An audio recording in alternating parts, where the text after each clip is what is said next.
Vamos lá.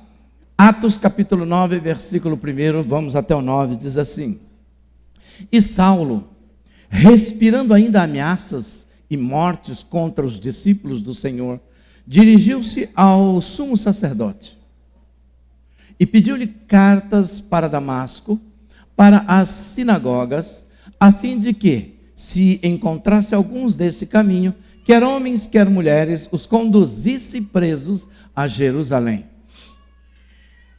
Indo no caminho, aconteceu o quê? Chegando perto de Damasco, subitamente o cercou um resplendor de luz do céu. E caindo em terra, ouviu uma voz que lhe dizia: Saulo, Saulo, por que me persegues? E ele disse: Quem és, Senhor? E disse o Senhor: Eu sou Jesus, a quem tu persegues. Duro é para ti recalcitrar contra os aguilhões. E ele, tremendo e atônito, disse: Senhor, que queres que eu faça? E disse-lhe o Senhor: Levanta-te e entra na cidade, e lá te será dito o que te convém fazer. E os homens que iam com ele pararam espantados, ouvindo a voz, mas não vendo ninguém. E Saulo levantou-se da terra e, abrindo os olhos, não via a ninguém, e guiando-o pela mão, o conduziram a Damasco. E esteve 3 dias sem ver, e não comeu, e nem bebeu. Amém? O caminho de Damasco. Falar sobre o caminho de Damasco parece que é contar a história de Paulo, ou de Saulo. Mas o caminho de Damasco é o seu caminho, o meu caminho, é o nosso caminho. E é importante que nós lembremos do caminho de Damasco, porque alguns já esqueceram do seu caminho de Damasco. Porque o caminho de Damasco não é o caminho onde nós encontramos com Deus. E preste atenção no que eu vou falar. No caminho de Damasco, não é o lugar onde nós encontramos com Deus. O seu caminho de Damasco não foi o lugar onde você encontrou com Deus. O caminho de Damasco é o lugar onde Deus te encontrou. É diferente. Saulo não foi atrás de Deus, ele foi atrás de perseguir os servos de Deus. E nós precisamos entender que não fomos nós que procuramos o Senhor. Foi Ele quem nos procurou. Foi Ele quem nos achou. Foi Ele quem nos encontrou. Mas às vezes a gente não entende muito essa questão. Foi ali, no caminho de Damasco. Pense no dia em que você teve encontro com Jesus. Não importa como. Por exemplo, eu tive o meu caminho de Damasco quando trabalhava numa empresa de terraplanagem, lá fazendo a Rio Santos, na verdade Bertioga, Rio, fazendo aquela estrada que muitos hoje vão para Sebastião e trafegam nela quando vão para São Sebastião, para Bertioga. Eu trabalhava ali como almoxarife da empresa, quando eu recebi um cartão postal da minha irmã, dizendo: lembra-te do teu Criador nos dias da tua mocidade. Ali no almoxarifado, naquele lugar escuro, com uma luz em cima de mim, ali eu tive um encontro com Jesus. Ali foi o meu Damasco. Ali foi o lugar onde Deus me encontrou. Ali foi o lugar onde Deus me achou. E a partir dali, Deus mudou minha vida e minha história. Você precisa lembrar qual foi o seu caminho de Damasco. Alguns não têm mais memória disso. Você lembra qual foi o dia que você nasceu de novo? Por exemplo, a maioria dos pais aqui lembram a data do nascimento dos seus filhos. A maioria das mulheres lembram da data do seu casamento. A maioria, aí já não é a maioria, alguns homens lembram da data do seu casamento, não é? Mas não precisa falar para sua mulher que você tem uma luta para lembrar, fica tranquilo. Né? Então, existem datas que elas são marcantes na nossa vida e nós não esquecemos. Mas a maioria do cristão não lembra o dia do seu nascimento. Ele não lembra como foi a experiência do seu nascimento. Se ele teve uma experiência simples, ele nem lembra.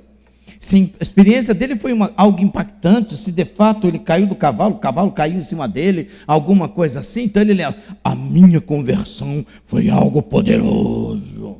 Não foi poderoso a sua conversão, o meu encontro com Jesus. Não foi você que encontrou com Ele. Foi Ele que te encontrou. Isso muda tudo na nossa vida. Quando a gente muda a ordem das coisas, a gente muda a compreensão daquilo que Deus quer revelar para nós. Por isso, caminho de Damasco não é o lugar onde nós encontramos Deus, mas é o lugar onde Deus nos encontra, onde Deus nos para, onde Deus nos derruba do nosso cavalo, que pode ser o nosso orgulho, a nossa pseudo-verdade, a nossa razão, não é? Os nossos pseudo-conceitos. É o lugar onde Deus nos encontra e também nos cega para o mundo, né? E nos leva para uma experiência. A experiência é que até então nós temos dificuldade de ouvi-lo, de percebê-lo e de entender a sua presença. No caminho de Damasco, Cristo nos fala para não lutar contra ele, porque nós temos, quando estamos mortos em nossos delitos e pecados, a capacidade de lutar contra Deus e de fazer das pessoas que estão em Cristo até motivo de chacota, muitas vezes de ultrapassado, de pessoas sem cultura, de pessoas simples, não tem cultura, por isso entregou a vida para Jesus, porque não tem esperança nenhuma, né? Ele fala, para de lutar contra mim, para de lutar contra mim. Agora o seu encontro é comigo, eu me encontrei com você. No caminho de Damasco, Saulo teve o seu nome mudado. Assim como, se você perguntar para o Espírito de Deus, você vai ver que ele te chama de um outro nome. Ele vai te chamar de um outro nome.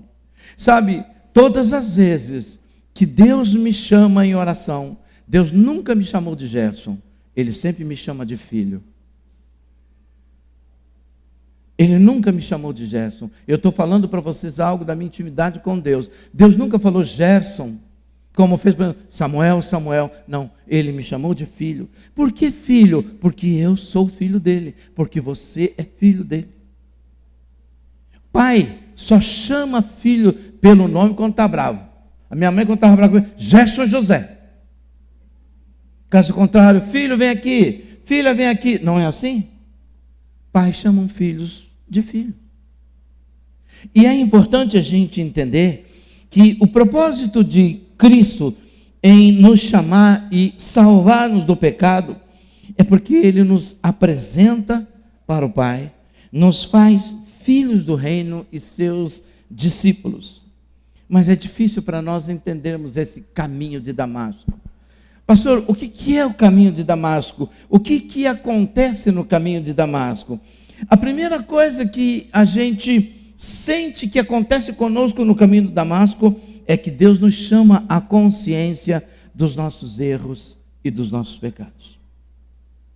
Se você é alguém que se converteu sem a conscientização dos seus erros e dos seus pecados, você está seguindo uma moda como muitos seguem. O encontro que Jesus teve conosco foi para nos conscientizar de que nós somos pecadores. Ou melhor, éramos pecadores. De que nós vivíamos debaixo do pecado. É tão importante a gente entender, porque quando nós encontramos com o Senhor, por exemplo, Saulo, ele era Senhor. Ele pegou carta e foi para Damasco. Ele cavalgou mais de 220 quilômetros. A gente imagina que Damasco é do lado de Jerusalém, né? Mas não é. Foram mais de 200 quilômetros, mais de 6 dias de cavalgada para ele chegar na entrada da porta da cidade. E na entrada da porta da cidade, Deus para ele, antes de entrar em Damasco. No caminho, Deus estava esperando por Saulo. Ali, Deus derruba Saulo do cavalo. Mas quantos anos Saulo caminhou pelo seu próprio caminho? Eu, por exemplo, caminhei durante 22 anos. Outros caminharam 30, 40, 60, até que o Senhor os encontrou num caminho que nós podemos chamar de Damasco. Pastor, o que é esse caminho de Damasco? É o caminho da cruz. Até eu e você entrarmos pela cruz, para entrarmos na cidade que Deus planejou para nós tivemos que passar por esse caminho. E Deus teve que nos encontrar. Olha o que diz em Romanos capítulo 3, verso 10 a 12. Lemos o seguinte: como está escrito, não há um justo sequer, nenhum sequer, não há ninguém que entenda, não há ninguém que busque a Deus. todos se extraviaram e juntamente se fizeram inúteis. Não há quem faça o bem, não há nem sequer um. Essa era a nossa condição. Deus não me encontrou porque Ele viu em mim alguma qualidade. Deus não me encontrou porque Ele viu em mim algum benefício. Deus não me encontrou porque Ele encontrou em mim viu em mim algum dom, alguma capacitação. Não foi por isso que Ele me achou. Até porque morto não serve para nada. Morto não serve para nada. A Bíblia nos fala em Romanos capítulo 3, versículo 23, que todos pecaram e destituídos estão da glória, da presença de Deus. Essa era a nossa condição. Morto não procura, morto não vai atrás, morto não acha, morto simplesmente se decompõe, não tem vida. Por isso que é importante você entender, e entenda o que eu estou falando, não foi você que foi atrás de Deus, foi Deus que veio atrás de você. Não foi você quem procurou Jesus, foi Jesus quem te achou. A Bíblia diz que é o Pai quem nos leva até Jesus. Na nossa sede, no nosso afã, no nosso desejo de encontrar esperança, salvação, cura, o Espírito nos conduz até Cristo. Por isso Cristo diz: todos que o Pai envia a mim, de maneira nenhuma eu lanço fora. Mas não fomos nós que procuramos Deus, foi Deus quem nos procurou. Não fomos nós que achamos Deus, foi Deus quem nos achou. Nós precisamos entender isso. Quando nós encontramos com Jesus no caminho de Damasco, no nosso caminho, no caminho do nosso encontro com Ele, Ele já está nos esperando. Então não somos nós que encontramos com Ele, é Ele quem nos encontra e traz a consciência: eu estou encontrando com você, Gerson, mas você é pecador, você está morto no seu pecado, mas eu estou aqui para te dar vida, eu estou aqui para mudar a sua história. Eu vou mostrar para você o que é caminhar comigo e o que é andar comigo. A partir desse momento, algo muda na vida da pessoa, mas ela precisa ter consciência de que não foi ela quem encontrou Deus, mas Deus quem a encontrou. A Bíblia diz que Deus amou o mundo de tal maneira que deu, que enviou o seu único filho. Ele enviou. O nosso desespero, o nosso gemido mortal era tão grande. A falta e a carência, não é, de amor era tão imensa. A Bíblia diz que Ele nos amou de tal maneira, porque Ele viu que nós não conseguiríamos salvação. Ele viu que o nosso destino era um destino de perdição, de morte, não é? De afastamento cada vez mais longe e cada vez mais mortal eternamente diante do Senhor. Mas no caminho de Damasco, ou seja, ali quando você encontrou com Jesus, algo aconteceu. Porque é ali que nós morremos. É ali que de fato nós tomamos consciência de que nós estávamos mortos. E a velha natureza então morre, para que a nova natureza viva. É ali no caminho de Damasco que nós morremos, para Cristo viver em e através de nós. Sabe, há uma coisa muito importante para nós entendermos. E às vezes, amados, nós temos muita dificuldade para entender isso. Que a vida que você tem é uma vida emprestada. A vida que você tem, você recebeu como graça de Deus. Porque quem habita em você é o Espírito de Deus, amém? Você foi selado como propriedade do Senhor, amém? Você pertence ao Senhor. Mas porque Ele te encontrou na condição de morto, te deu vida. E te deu vida com abundância. A vida que agora você tem, ela não é mais sua, ela não te pertence. Porque agora ela tem um novo dono, que não é o mundo e nem o pecado. Agora é Cristo Jesus. Ele é o dono de você e Ele vive através de você. Gálatas capítulo 2, versículo 19 e 20, lemos o seguinte: Porque eu pela lei estou morto para a lei, mas para viver para Deus. Já estou crucificado com Cristo e vivo, não mais eu, mas Cristo vive em mim. E a vida que agora vivo na carne, nesse corpo, vivo-a pela fé do Filho de Deus, o qual me amou e se entregou a si mesmo por mim. Ele diz: não vivo mais eu, é Cristo quem vive em mim. E essa vida que eu tenho na carne, no corpo, agora eu vivo pela fé em Cristo Jesus. Porque o ar que eu respiro é Ele que me dá. A condição que eu tenho é Ele quem me dá.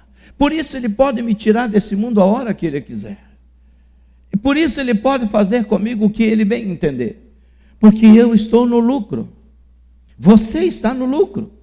Nós estávamos no prejuízo, mortos, debaixo de condenação, afastados de Deus, mas o imenso amor de Deus nos alcançou, nos deu vida, nos selou com o seu Espírito, e a partir da cruz, você pode dizer: o viver é Cristo e o morrer é lucro, porque eu sei agora para onde eu vou, porque a vida que eu tenho não é mais minha, é dele. Por isso que quando ele disse: Saulo, eu estou te salvando para mostrar para você o quanto importa sofrer pelo meu nome. Até agora, você fez as pessoas sofrerem, mas agora você vai sofrer pelo meu nome. Para você entender o que é essa vida que eu estou te dando, debaixo de uma esperança eterna, de uma vida eterna, de uma promessa eterna. Efésios capítulo 2, versículo 1, revela o seguinte: qual era a nossa condição? E ele vos vivificou, estando vós mortos em ofensas e em pecado. No caminho de Damasco, quando ele me encontrou, ali nasceu novo homem.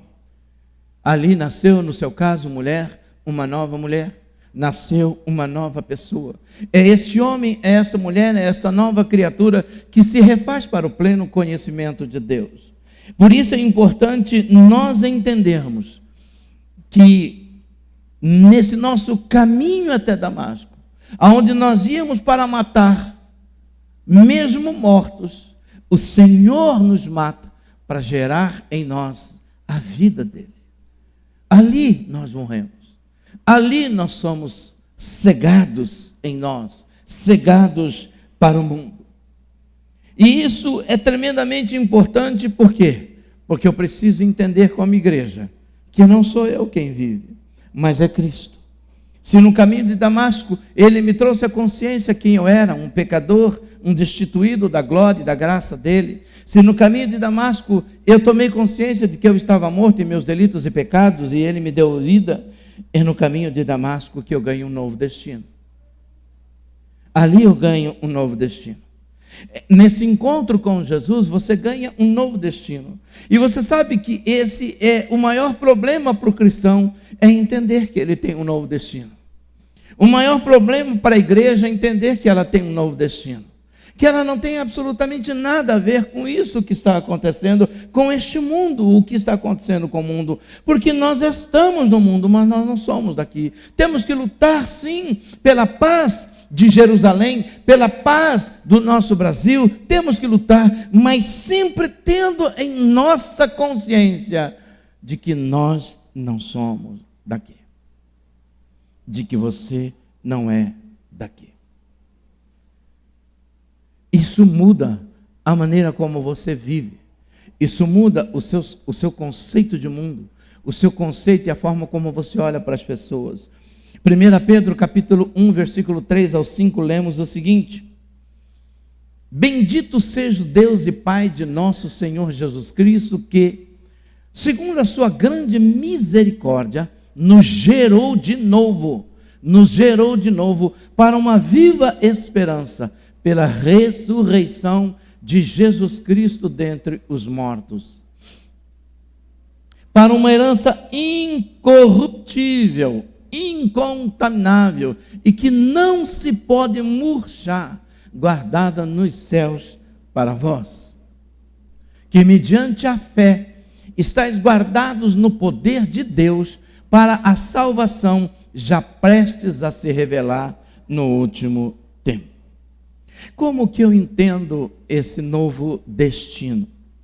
Sabe, há uma coisa muito importante para nós, é entender que esse Deus que me salvou, esse Deus que mostrou a minha condição, Ele não me deixou largado no caminho de Damasco sem esperança.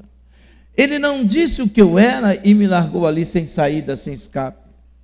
Ele gerou a vida dele em mim, me dando vida, mas também não me deixou viver a esmo. Muito pelo contrário, ele me deu um destino. E ele estabeleceu para mim um propósito. E ele disse algo muito importante, não é? Que ele tem para nós uma herança, tem para nós algo tremendo, ele tem para nós vida, ele tem para nós um tesouro, mas isso tudo está nesse novo destino e nessa viva esperança, que eu preciso entender, que a igreja, o cristão precisa entender.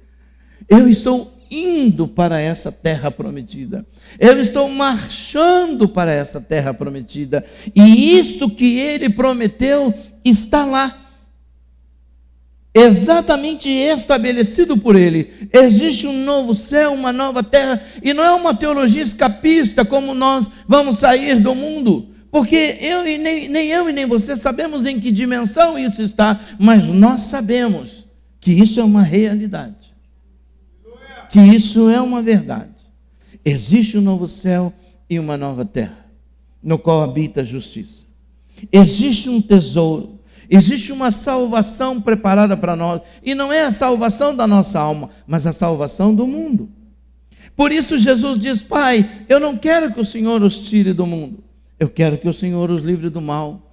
Mas o fato de Deus não me tirar do mundo não me constitui como um ser do mundo, mas Ele me colocou e me permitiu no mundo para que todos saibam que eu não sou daqui, que você não é daqui, que a nossa cultura não é daqui, que os nossos costumes não são daqui, que os nossos padrões não são daqui, que a nossa linguagem não é daqui, que aquilo que nos dá prazer não flui desse mundo.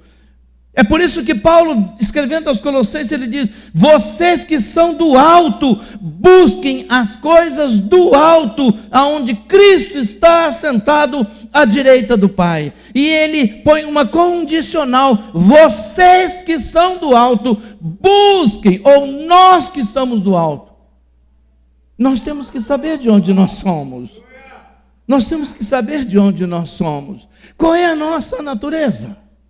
O mundo todo é criado segundo a sua espécie, ou seja, a espécie que a gerou. Mas eu e você fomos gerados por quem? O velho homem veio de um ventre biológico, mas o novo homem, a nova mulher, veio de um ventre espiritual. Por isso nós temos, embora no velho corpo corruptível, nós temos um novo espírito, que se refaz, e é esse homem, essa nova mulher que se refaz para o pleno conhecimento de Deus. Deus é algo para ser experimentado, Deus é algo para ser vivido. Sabe, amados, nós vamos sair do campo da teoria e começar a experimentar o que Deus tem para nós, e viver o que Deus tem para nós.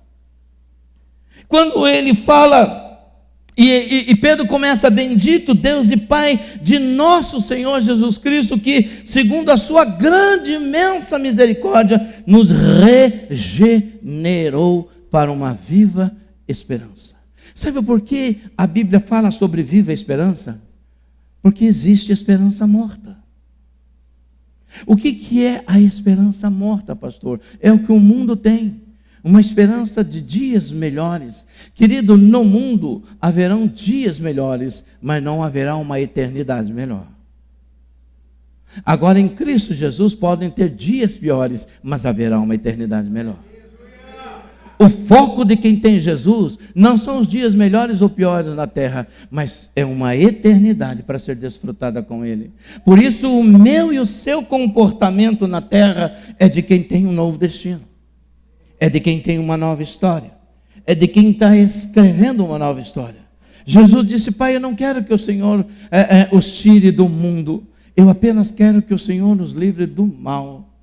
Por que Deus não me tirou do mundo? E por que Deus não te tirou do mundo? Porque Ele sabe que a esperança para o mundo sou eu e você. A esperança para a sua família que não tem Jesus é você. A esperança para os seus colegas de trabalho é você. Nós somos a esperança do mundo. Como assim, pastor? Eu sou a esperança? Sim. Você tanto é a esperança, a prova cabal, como você tem a esperança que eles precisam, que é Jesus Cristo. Por isso ele diz, você tem um novo destino. Eu não posso viver como alguém que acha que a minha vida encerra aqui. Mas eu também não posso viver como quem acha que eu posso viver de qualquer jeito porque eu tenho uma vida reservada e preparada por Deus na glória. Também não é assim. Eu preciso mudar a minha maneira de pensar. E aqui eu entro no quarto item que eu quero falar com você. No caminho de Damasco, nós somos influenciados para influenciar outros para Jesus. Mas há uma coisa muito interessante que eu quero que você viaje no Espírito comigo aqui. Quando você olha para Romanos, capítulo 12, verso 1 e 2, vai falar de uma verdadeira metanoia. E ele fala que nós não devemos tomar a forma do mundo, mas sermos transformados pela renovação do nosso entendimento. Versículo 2, por favor. Não se conforme com este mundo, mas sede transformados pela renovação do vosso entendimento, para que vocês experimentem qual seja a boa, perfeita, mantenha aí para mim, para que vocês experimentem qual seja a boa, agradável e perfeita vontade de Deus.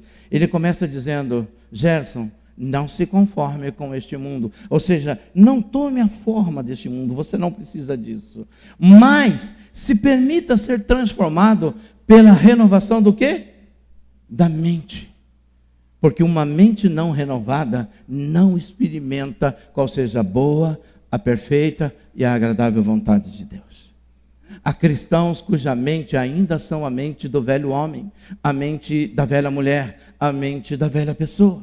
E é aqui que muda tudo na nossa vida, porque a Bíblia diz que eu e você, amados, nós somos o corpo, mas a cabeça, a mente é de Cristo.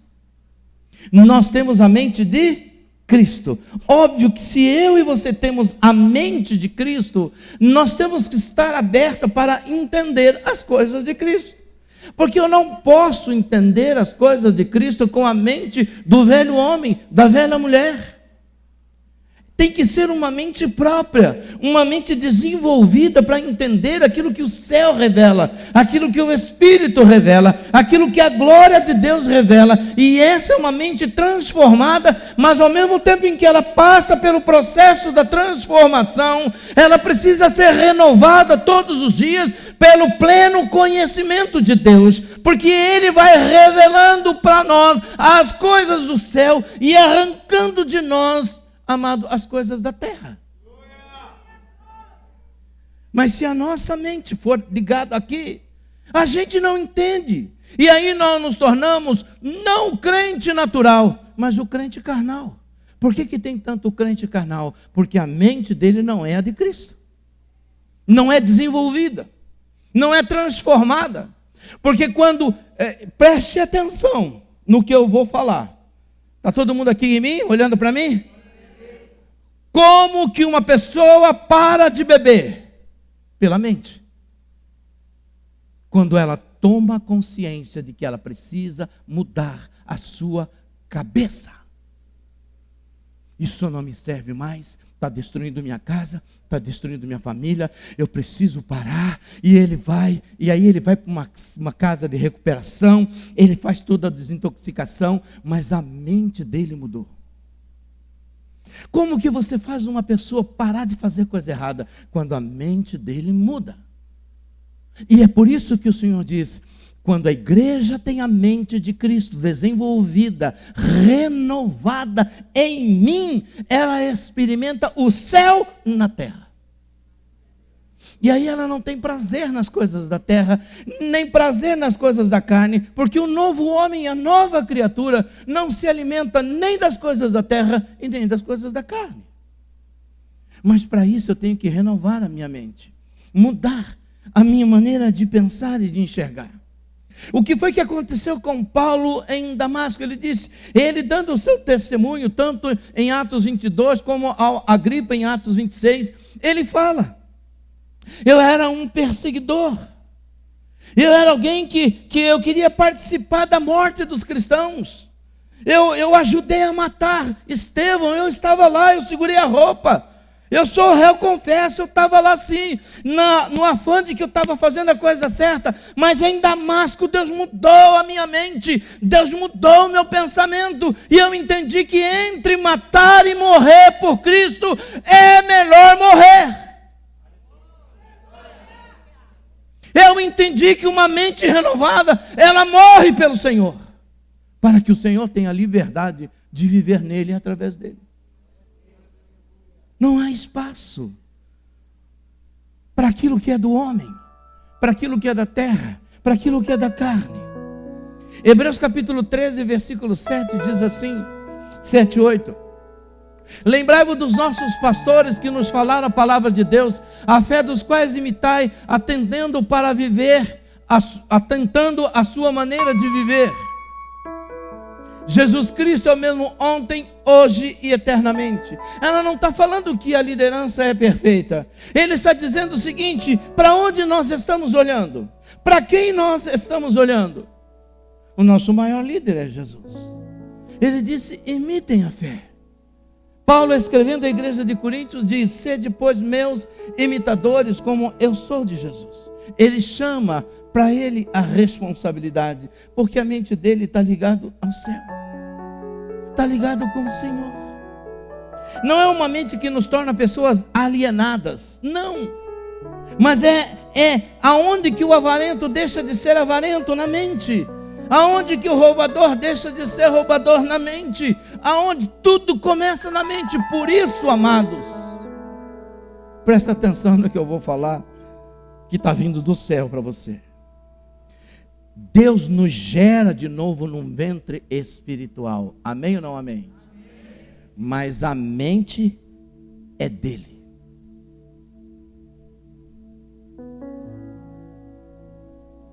A mente é dele. Eu e você somos a nova criatura gerada em Cristo Jesus.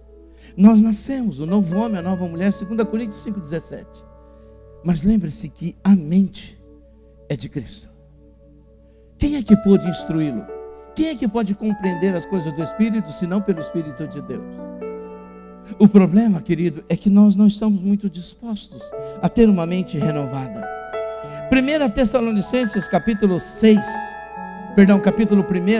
do 6 em diante, do 6 até o 8, diz assim: e vós fostes feitos nossos imitadores. Paulo escrevendo à igreja que nasceu no meio da tribulação. E vocês foram feitos nossos imitadores e do Senhor, recebendo a palavra em muita tribulação, mas com alegria no Espírito Santo. De maneira que fostes exemplos para todos os fiéis na Macedônia e Acaia. Porque por vós soou a palavra do Senhor, soou não somente na Macedônia e Acaia, mas também em todos os lugares. A vossa fé para com Deus se espalhou de tal maneira que dela não temos necessidade de falar coisa alguma. Paulo escreve a uma igreja dizendo: vocês receberam a palavra no meio da tribulação, no meio da luta, mas vocês receberam com alegria. E essa palavra, ela foi tão forte que vocês começaram a nos imitar. E nos imitando, vocês alcançaram um nível em que as pessoas começaram a imitar vocês. E imitando de tal maneira, e foi um negócio tão genuíno, tão puro, tão forte, que nós não temos nada que falar, nada que acrescentar na fé de vocês, porque ela é uma fé forte, robusta, viva e transformadora. Paulo está dizendo: vocês foram influenciados e agora vocês influenciam. Isso é alguém que tem a mente de Cristo. Isso é uma igreja para fazer a diferença no mundo. Ela não é do mundo, ela está no mundo. Porque, amados, ser tem a ver com essência, estar tem a ver com momento, com situação. Eu estou hoje passando por uma situação difícil. Mas essa situação difícil não faz parte da minha essência. Aquilo que eu sou tem a ver com a minha essência, mas estar não. Por isso é importante nós entendermos que a igreja, ela está no mundo, mas ela não é mundo e ela não é do mundo. No caminho de Damasco, nós aprendemos algo tremendo. O Senhor dizendo ao seu povo, lá no passado ele diz: o meu povo perece por falta de conhecimento.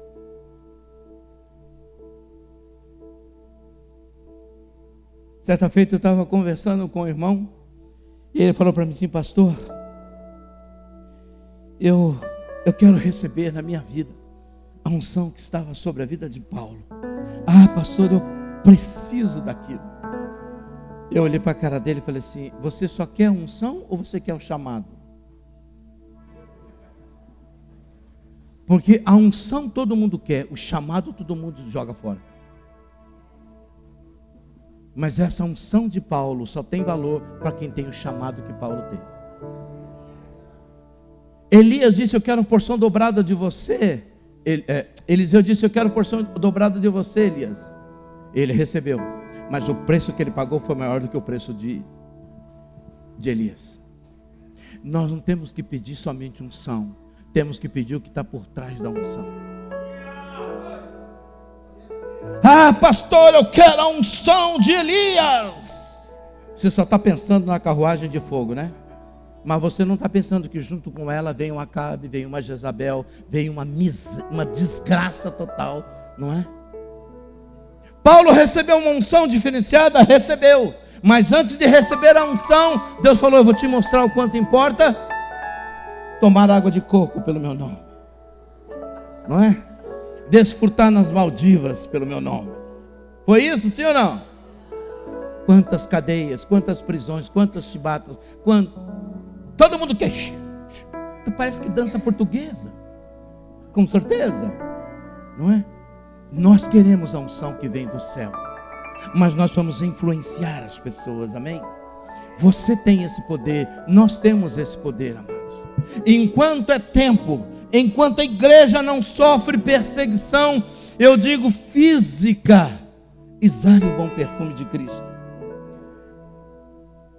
Paulo diz: olha, eu não tenho nada que dizer de vocês, igreja de Tessalônica, absolutamente nada. O testemunho que vocês dão é algo tremendo, é algo poderoso. No caminho de Damasco nós descobrimos, amados, que Deus nos cega para o mundo, para nos dar a visão do céu no mundo. Vocês entenderam o que eu falei, sim ou não? No caminho de Damasco, Deus nos cega para o mundo, para nos dar a visão do céu no mundo. As pessoas precisam conhecer essa visão. Mas tem crente que não conhece o céu. Tem crente que não conhece. Não tem visão do céu.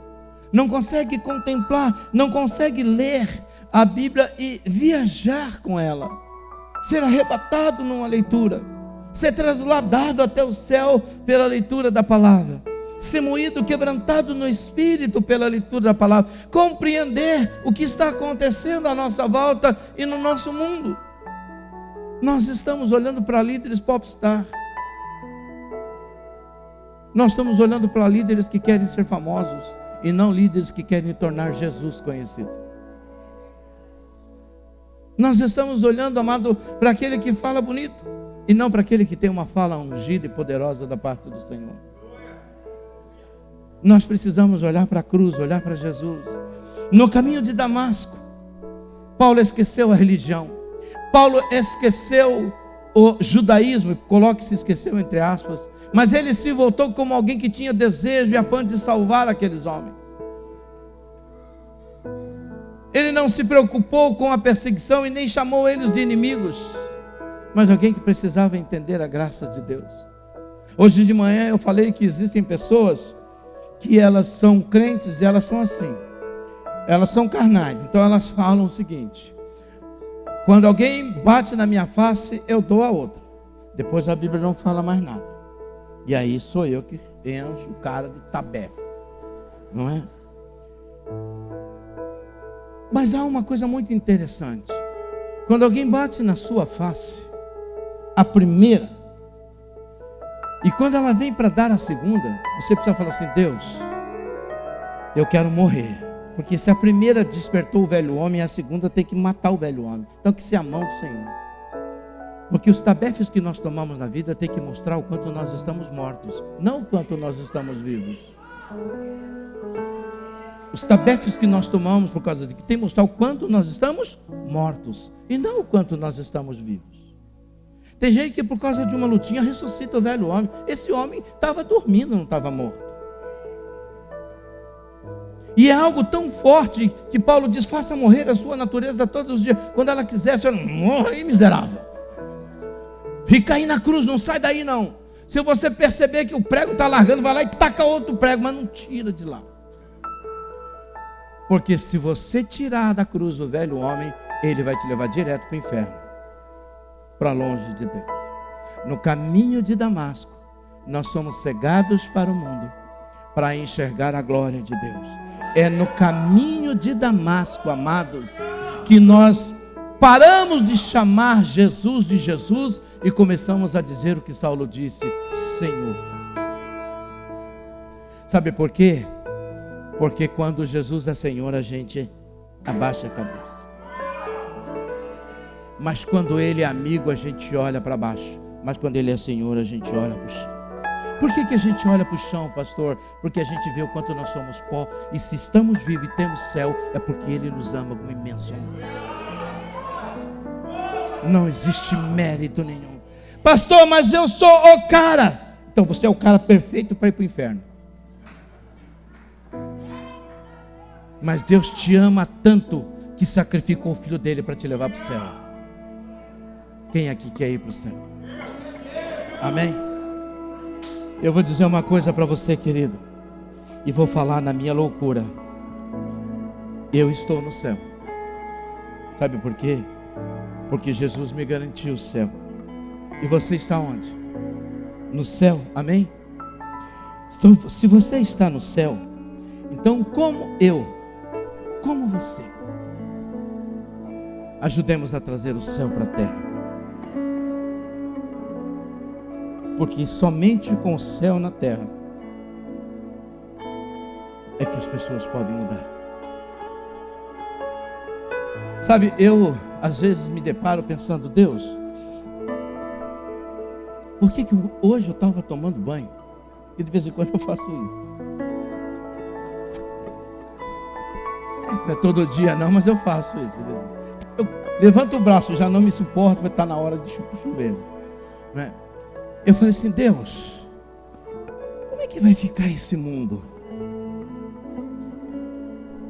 Eu vou contar uma coisa para vocês, vocês vão entender a minha loucura. Deus falou para mim assim: você consegue colocar 300 mil pessoas no estádio de futebol? Consegue sim ou não? Não. Na sua casa, você consegue colocar 1000 pessoas? Amém, se você conseguir, né? Que já não é uma casa, é uma fazenda. Tudo tem um limite. Raciocine comigo. A terra já tem quantos bilhões? 8 bilhões de pessoas. Pastor, o que significa isso? Daqui a pouco não vai ter comida para todo mundo. Daqui a pouco não vai ter o que sustentar e manter todo mundo. Os poderosos vão começar a ajudar um sistema para matar pessoas. Isso é bíblico, gente.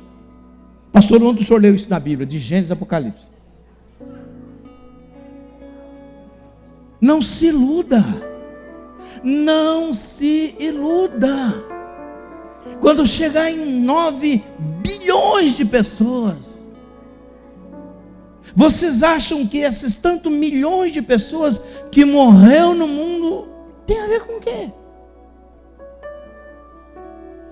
Mas pastor, tem que existir muita perversidade numa pessoa. Mas o mundo jaz na mão de quem? É por isso que Deus nos colocou aqui, mas não nos fez mundo, porque nós não somos daqui. Mas vou dizer uma coisa para você, querido, presta atenção no que eu vou falar. a única população que tem condições de morrer é o Filho de Deus. Por quê, pastor? Porque ele tem esperança de vida eterna, ele tem ressurreição. Nós temos que correr para salvar o maior número de pessoas e viver na máxima santidade que pudermos. Porque haverão dias melhores, com toda certeza virão. Virão dias de bonança, com toda certeza virão. Não tenha dúvida que virão. Mas virão dias terríveis, também virão.